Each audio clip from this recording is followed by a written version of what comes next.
Hi, I'm Dr. Papia with Papia Chiropractic Clinic in Tampa, Florida. What I want to be showing you is how to check your child for scoliosis. First thing you want to do is have your child stand up and turn so you can look at their back. Now you want your child to close their eyes and stand what they consider to be normal. Now the first thing you want to check is the level of the ears. And if one of the ears, let's say, is lower on one side than the other, that usually indicates a curvature of the spine in the neck area. Another thing you want to look for is whether or not you can see the head turned a little bit when they're standing what they consider straight, in which you can see, let's say, from the back, one cheek more than the other. That also will indicate the curvature and that there is twisting in the neck area.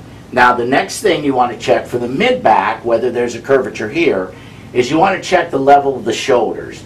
Now, if one shoulder is higher than the other, that usually indicates a curvature in the mid-back.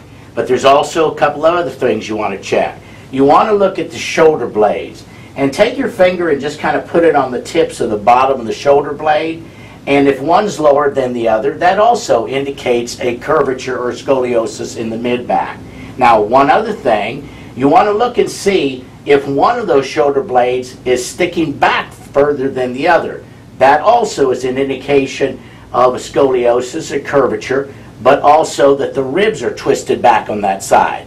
Now, the last thing you want to check as far as a low back and a curvature in that area is you want to put your hands on the hip region or the pelvic areas here and check and see if one is higher than the other. Now, that way may be a little difficult. So what I tell parents to do is look at the length of the trousers on the child and see if one of them looks like it's down further or longer. And then usually will indicate that there's a curvature here. And those are the 7 signs that you want to check your child for scoliosis. And if you have any questions to the possibility that your child does have a scoliosis, please bring the child in, let me check, and I'll be able to confirm that. Again, my name is Dr. Joe Papia with Papia Chiropractic Clinic, Tampa, Florida.